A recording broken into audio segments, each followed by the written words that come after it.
पैजनिया बजे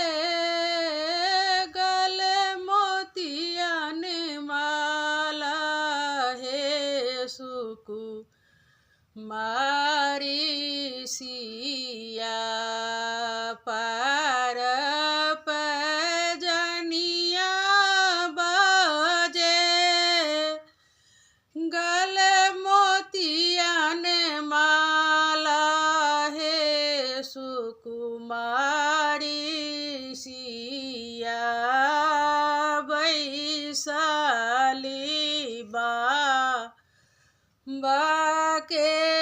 गोदी हे सुकुमारी सिया बैसाली बाके गोदी हे सुकुमारी सिया बैसल गोदी बेटी अम्मा मुख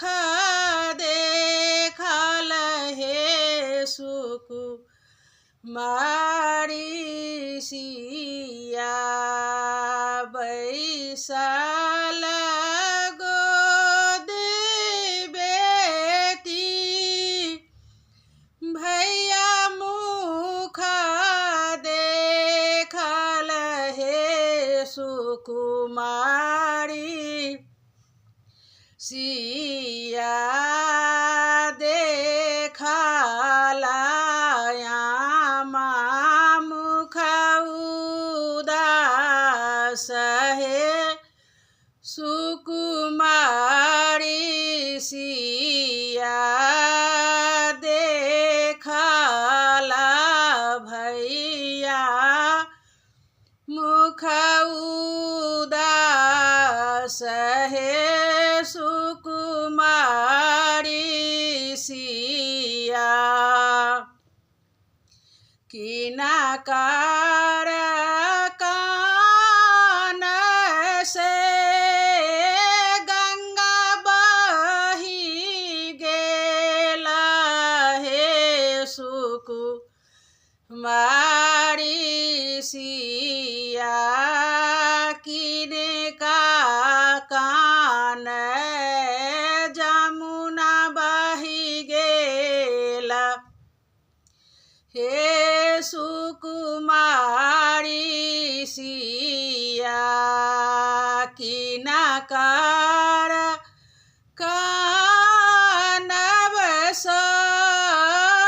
धोती भीजी गेला हे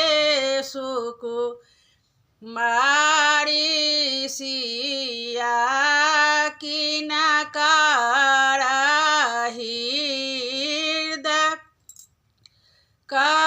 कठोर हे सुकुमारी सिया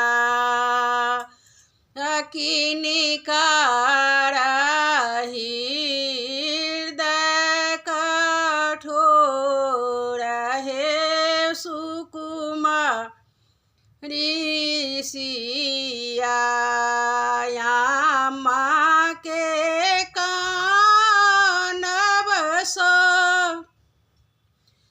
गंगा बही